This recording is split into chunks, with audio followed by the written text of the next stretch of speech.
My Condor knife, the sheath, bleeded over the summer, but I don't care.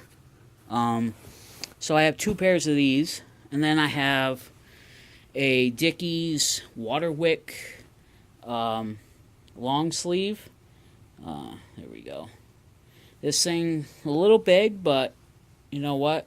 That thing is a lifesaver. I worn this over the fall, and while I was doing some outdoor activities, and it actually kept me quite warm. My hatchet. I don't know. I'll probably leave this behind, so I can do stuff with my knife or knives. I was thinking about taking this, but I'm probably going to leave this home. Speaking of home, I am giving up my apartment to follow a dream. So when I'm done following my dream, I will be, well, homeless. So this technically will be going in storage. I have an Adidas rain poncho. I am broke. I cannot afford, $200 rain outfit. So I have a free rain poncho that was given to me. A sports center was throwing away a bunch of gear, and somebody had seen and found out about it, and they had rescued 6 rain ponchos with hood from their dumpster. They were all sealed in bags. There was nothing wrong with them, and he gave me one. So, thanks, buddy. So, that's what I'm taking, and I can get this smaller, and it will fit in one of the cargo pockets of the shorts. So, no big deal. Then I have my Cascade trekking poles. I believe these are carbon fiber, maybe? They look like carbon fiber or aircraft aluminum, but they kind of have like a plasticky feel on the outside. They have the shock in them. There's the rubber booties on them. They do have the carbide tips.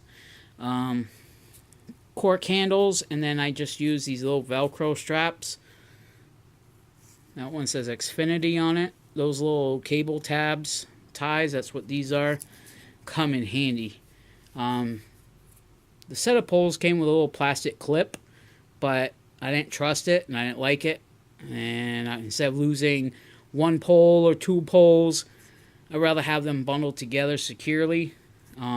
If I can carry them both with one hand very easy without messing around and them coming unclipped. So that's my poles and my gear. For the pack, I'm getting another pack. I don't really care for this one. Where's the name on it? It's a Scout 3400. I got it sent to me from an old friend that lives out in Oregon. I was supposed to be going out to Oregon for an adventure, but that never happened. But the peg is pretty small on the inside. Like, I used it over the summer and had, 3-4 days worth of clothes in there, 5 days worth of food. Like, I didn't have a tent hooked to it. I didn't have a sleeping bag in there. It was just food, gear for bushcrafting and camping out. And I ran out of room. So, yeah, I'm going to be going and getting fitted for a pack. I know it's going to cost me about $200 for a new pack. But it is what it is. And then, of course, over there is a bunch of extra stuff that's bushcraft related that I can't take with me. And a wool blanket and stuff and dirty laundry. But, I also going to have my patches. I got my patches. That took me forever to get. Oops. So, the first one's my Appalachian Trail patch. I figure once I get trail days or something, they are iron-on. They look like it, but I'll probably just have somebody, or I will, probably just sew it on my pack when I get to trail days or whatever. Then I got my hiker trash patch. For those hikers that know about hiker trash, there you go. And then they sent me this one for free when I ordered those other two. I haven't done any research. I haven't heard of this trail. But if anybody knows, just comment down below. If it's, I don't think it's part of the AT. I'm not sure. Maybe it's a separate trail. Maybe it's the NCT, I think it is, or the PCT. I'm not sure. But if you know, comment down below and let me know about this. If it has nothing to do with the AT, and if you've hiked this trail, let me know. I'll mail it to you for free. Alright? So, but I have my 2 patches I wanted, so I finally got them. And the company wasn't cheap about these. They were charging $9.50 a patch, and then they went down to $7.50. And then the day I went to go order them, they had gone down to $3, I think, or $3.50 a patch. And then as soon as I got the card to order them through Amazon, that next day they went up to, I think, $5.50 or $7 again. So I was kind of disappointed. Patches, people, patches should not cost more than $4 each, okay? Plain and simple. They're a patch, okay? And then I have a little reading material. It's just a little book. Gives you some notes, different things about, rattlesnakes, knots, foods, medical advice. I am a bushcrafter, and I have quite a bit of knowledge, but this is just good. You get bored. You ain't got a TV out there, and I ain't gonna be watching videos on my phone all night. When I'm sitting down and want something to read or just to memorize something, I have a little lightweight book. Okay. Also, a friend's trying to buy me a book on wild edibles, which is awesome. Thank you, my friend. I won't say her name, but that will come in extremely helpful. Also, I gotta get a solar panel battery bank charger. It's a solar panel with a built-in battery. It's like $50. I know what you're saying. You have a battery bank. Yeah, but what's going to happen when that runs out and I need to recharge it? I have a solar panel. It's the milliamps on it is low. It doesn't really do its job. I had a problem with getting that charged over the summer when I was out in the woods for 5 days at a time. I can get about 4 charges off that onto my phone. Yes, I can. When I go into town, I can plug that in and recharge it, charge my phone at the same time, blah, blah, blah. But if I'm out on the trail for a little bit longer time, I like to have something I can just hook to my pack, plug into my battery, keep that battery charged, So there is a few things here I'm going to probably go through and take away. And when I get the other stuff I need, like I said, I still need my ground mat, which is made for that tent. I know I could probably use a piece of Tyvek, but Tyvek is loud and crinkly. And last thing I want to do is be rolling around my tent at night and hearing crinkle, crinkle, crackle, crackle. So I gotta get that. I gotta get tent stakes, because the tent as we all know, the tent stakes that come with any tent, no matter how expensive they are, is those cheap aluminum little ones. And I don't really, if I have to, I'll use them, but I'd rather just have some titanium ones, something a little bit lighter. I need I think it's like 10 to 14 tent stakes for that tent. So one for each corner, and then I have 2 doors on it with the overhangs, or I'm forgetting the word, but if you guys know what, say it down below. So there's a front and rear. So the flaps needs a stake per side. So there's another 4. And then to tot it out, I think it's 1 on each side or something, or 1 on each corner. I'm not exactly sure.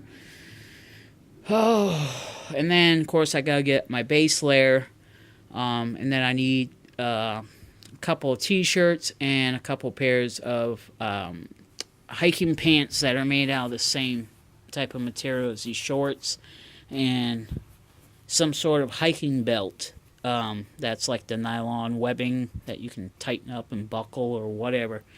Otherwise, I'm got to be wearing a leather belt, and as we know, that's extra weight. I have quite a bit of weight here.